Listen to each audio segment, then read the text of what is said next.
Hi there, welcome to onlineavakashalu.com. ఈ వీడియోలో మీరు SEO గురించి కొన్ని టిప్స్ నేర్చుకోబోతున్నారు. యాక్చువల్లీ SEO లో కొన్ని క్వాలిటీ టెక్నిక్స్ యూజ్ చేసినట్టయితే మీకు బెనిఫిట్ అనేది చాలా పెరుగుతుంది. మీరు ఒక మాస్టర్ లెవెల్ వెళ్ళిపోతారు.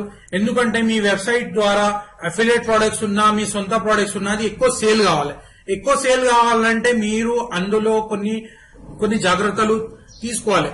అప్పుడే గనక మీకు బెనిఫిట్ అనేది పెరుగుతుంది.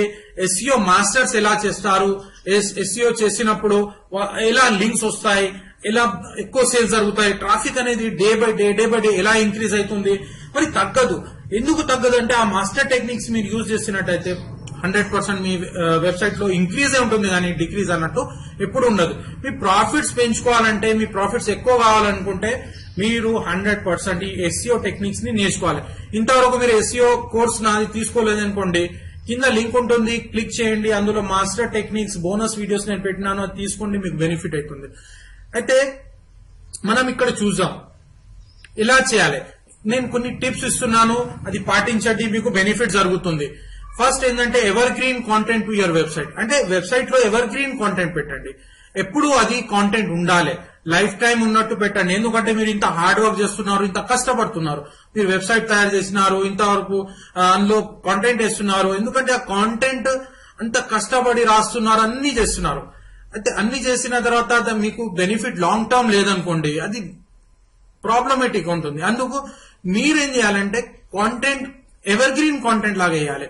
అంటే ఈ కాంటెంట్ ఈ రోజు కోసం కాదు, కొన్ని సంవత్సరాల కోసం అది వర్క్ అయ్యేటట్టు ఆ కాంటెంట్ ఉన్నట్టయితే మీకు బెనిఫిట్ అనేది ఎక్కువ జరుగుతుంది. అయితే ఎవర్ గ్రీన్ కాంటెంట్ గురించి రాయండి. ఇప్పుడు చాలా మందికి డౌట్ ఏముంటుందంటే కాంటెంట్ రాయడం కష్టం ఉంటుంది, ఆ టాప్ మోస్ట్ ఇంటర్నేషనల్ లెవెల్లో రాయాలంటే కష్టం ఉంటుంది, ఇంగ్లీష్ అన్నట్టు అంత పర్ఫెక్ట్ గా రాదు, మరి నేను ఇండియా వరకే అంకితం అవుతామన్నా, లేకుంటే ఇంటర్నేషనల్ లెవెల్లో వర్క్ చేస్తానని అనుకుంటూ ఉంటారు. అయితే నేను ఇక్కడ మీకు కొన్ని సలహాలు ఇస్తున్నాను. మీరు నా ఆర్టికల్ రైటింగ్ కోర్స్ మరి అఫిలియేట్ మార్కెటింగ్ కోర్స్ తీసుకున్నట్టయితే అక్కడ నేను ఫార్మాట్ చెప్పినాను ఎలా చేయాలి.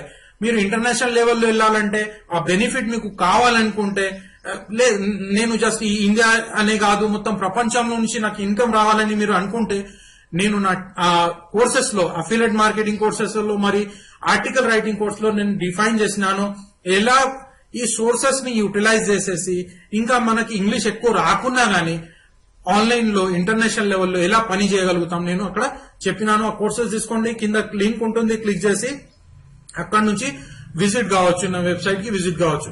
అయితే ఇక్కడ నుంచి మనం చూద్దాం ఎవర్ గ్రీన్ కాంటెంట్ రావాలి. ఇంకొకటి లాంగ్ లాస్టింగ్ కాంటెంట్ ఉండాలి. అది ఆ కాంటెంట్ అనేట్టు మీరు రాసిన కాంటెంట్ వెబ్సైట్ లో అది లాంగ్ టర్మ్ ఉండాలి. లాంగ్ టర్మ్ లేదనుకోండి, అది కొన్ని రోజుల కోసం ఉంటే ఇంకా కొన్ని రోజుల తర్వాత అది ఓల్డ్ అయిపోతుంది. అలా కాకుండా కొత్త కాంటెంట్, ఫ్రెష్ కాంటెంట్, అది లాంగ్ టర్మ్ ఉన్నట్టు అలా రాయండి. మీ వెబ్సైట్ మీద మీ ప్రోడక్ట్ గురించి అలా రాసినట్టయితే కొన్ని సైకాలజికల్ థింగ్స్ ఉన్నాయి. ఆ పబ్లిక్ కి, జనాలకి ఏది లాంగ్ టర్మ్ అర్థమవుతుంది, లాంగ్ టర్మ్ దాన్ని ఎలా యూజ్ చేసుకుంటారు, ఆ టెక్నిక్స్ మొత్తం నేను ఇందులో ఇచ్చినాను నా ఆర్టికల్ రైటింగ్ ఫార్ములాలో, అందులో మీకు నేర్చుకోగలుగుతారు. అయితే లాంగ్ లాస్టింగ్ కాంటెంట్ ఉండాలి. సెకండ్, నో టైం ఫ్రేమ్ ఉండకూడదు. అంటే టైం ఫ్రేమ్ అన్నట్టు రాయకండి. అంటే ఈ డేట్ నాడు ఇది నేను రాస్తున్నాను, ఈ రోజు నాను, అలా రాయకండి. అలా రాస్తే ఏం జరుగుతుందంటే అది ఓల్డ్ అయిపోతుంది. టైం అన్నట్టు మీరు మెన్షన్ చేయకండి. ఏదైనా రాసినప్పుడు టైం ని మెన్షన్ చేయకండి వెబ్సైట్ లో, జస్ట్ జనరల్ గా రాయండి. ఎందుకంటే టైం అంటే అది ఓల్డ్ అయిపోతుంది. ఇప్పుడు కొన్ని రోజుల తర్వాత, ఒక 3-4 ఇయర్స్ తర్వాత చదివే వాళ్ళు, మీ 3-4 ఇయర్స్ తర్వాత మీ వెబ్సైట్ కి వచ్చే చదివే వాళ్ళకి ఎలా అనిపిస్తుంది అంటే, అరే ఇది ఓల్డ్ కాంటెంట్ కదా, ఎప్పుడో రాసింది, కొత్తది వెతుకుదాం మనం అన్నట్టు అనిపిస్తుంది. అప్పుడు మీరు మీ వెబ్సైట్ కి ఎంత ప్రాబ్లం ఉంటుంది, మీకు బయింగ్ అన్నట్టు ఎక్కువ జరగదు. కాబట్టి టైం అన్నట్టు మెన్షన్ చేయకండి. Third point, right to your niche market.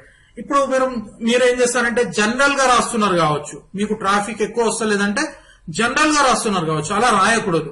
మీరు ఒక నిచ్ మార్కెట్ గురించి రాయాలంటే మీ ప్రోడక్ట్ దేనికి సంబంధించింది, ఎందులో సొల్యూషన్ ఇస్తుంది, ఏ ప్రాబ్లం కి మీ దగ్గర సొల్యూషన్ ఉంది, అందులోనే రాయండి. అలాగే రాయండి, నిచ్ మార్కెటింగ్ కి రాయండి. అలా రాసినట్టునే మీకు బెనిఫిట్ అనేది ఎక్కువ జరుగుతుంది. అయితే ఈ నిచ్ మార్కెటింగ్ రాయడం వల్ల ఏం జరుగుతుంది అంటే ఇంకా బయింగ్ కూడా ఎక్కువ జరుగుతుంది. అంటే వాళ్ళకి కావాలి, వాళ్ళు వెతుకుతున్నారు, వాళ్ళకి ఆ ప్రోడక్ట్ కావాలి. ఈ అన్ని డీటెయిల్స్ మీకు కావాలనుకుంటే నా కోర్సెస్ తీసుకోండి, మీకు బెనిఫిట్ ఉంటుంది. నేను స్టెప్ బై స్టెప్ అంటే బేసిక్ లెవెల్ నుంచి మాస్టర్ లెవెల్ వరకు ఏమేం చేయాలి ఆన్లైన్ మార్కెటింగ్ లో మొత్తం డీటెయిల్ గా ఇస్తున్నాను కాబట్టి మీకు బెనిఫిట్ అనేది 100% జరుగుతుంది. అయితే ఈ 3 టిప్స్ ఈ వీడియోలో నేర్చుకున్నారు. లాంగ్ లాస్టింగ్ కాంటెంట్ రాయాలి, టైం ఫ్రేమ్ అన్నట్టు రాయకూడదు, మరి నిచ్ మార్కెటింగ్ రాయాలి. కింద లింక్ ఉంటుంది. ఇంకా వేరే మాడ్యూల్స్ కోసం, బోనస్ మాడ్యూల్స్ కోసం, నా ఫ్రీ అకౌంట్ సెటప్ మాడ్యూల్స్ మరియు ఇతర మాడ్యూల్స్ కోసం మీరు కింద లింక్ ఉంటుంది, క్లిక్ చేసి విజిట్ చేయండి. విజిట్ చేసిన తర్వాత అవి అన్ని తీసుకోండి. All the best, see you on top.